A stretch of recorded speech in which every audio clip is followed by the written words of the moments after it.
and welcome. You're watching NewsX and NewsX on YouTube. This is a remarkable victory, a remarkable achievement for the Indian Defence Forces when it comes to striking a satellite in low Earth orbit. Prime Minister Narendra Modi made an announcement a short while ago saying that India has successfully destroyed a live satellite in the low Earth orbit, which means India has now entered an elite club where there were only 3 members as of now: US, Russia and China.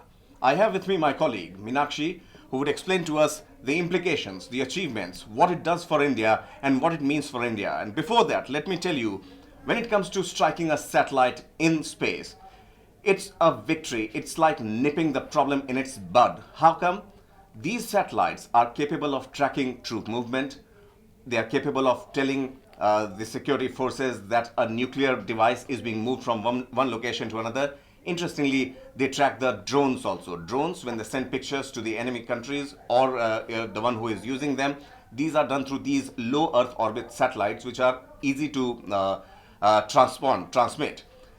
Meenakshi, explain to us the implications and an advantage for India. Well, I think, Pankaj, the first advantage you have explained and you have elaborated on. As far as the space warfare goes, after, of course, this is no mean feat. It's a historic day for India, as you rightly mentioned. After this, we certainly have an advantage as far as space warfare is concerned. As you rightly explained, we can nip the problem in the bud itself. Now, India will have a strategic advantage when it comes to, of course, not only, as you were saying, seeing troop movement, even if nuclear weapons are being moved. That is, of course, the first advantage. Second, of course, as far as the elite club is concerned, as you rightly said, 3 countries and only 3 countries were capable of space warfare. Now, India also has that advantage. What it does is also sends a strong signal and message to China. China, of course, has been increasing its influence, be it the South China Sea, be it the Strait of Malacca. China, of course, is trying to show that it is the big brother here, in the South Asian region. Certainly sending a strong message to China.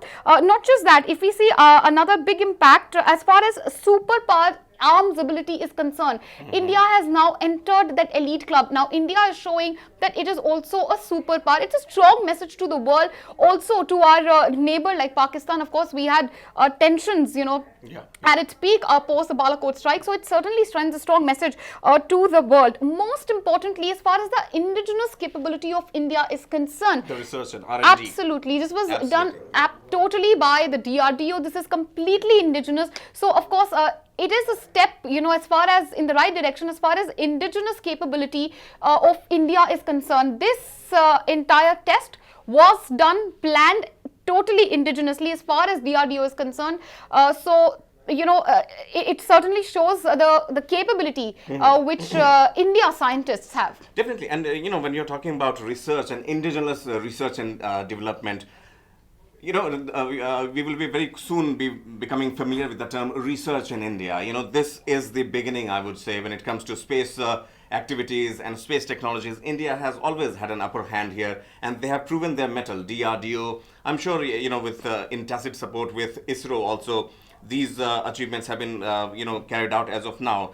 And research in India, when we talk about acquiring defense equipments or, getting a Rafale or a MiG from foreign countries, what we lag behind, or what we were lagging behind till now, was, the research activities, whether if the students, if the research scholars are conducting proper research and they are being properly funded, it won't be too late when India would actually be designing and developing all those cutting-edge defense equipments.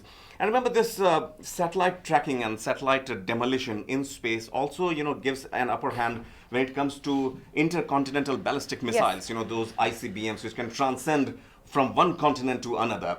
To track them, again, you need satellites, their movement. And to counter those satellites, if you have to put an anti-missile shield over the country, these satellites help you to detect the movement of a particular incoming missile and how you can best counter them. So if this technology is, if this capability for any country can be neutralized I think the battle is half won. Well, absolutely. So in conclusion, as far as Mission Shakti is concerned, it's a step in the right direction, an important step as far as securing India's, India is concerned economically, and of course, as far as security and a strategic point of view is concerned, certainly it is a historic day for the country. And definitely, and remember, those who were wondering what Donald Trump was talking about when he said Space Force, people might have taken it with a pinch of salt there, but as of now, what it looks like is if the war is to be fought in space, India is ready for it. And trust me, with this development and entering the elite space club, India is not leaving any stone unturned to prove its mettle even in space. Thanks for watching. Keep watching NewsX on YouTube. For more such videos, subscribe to the NewsX YouTube channel, hit the bell icon.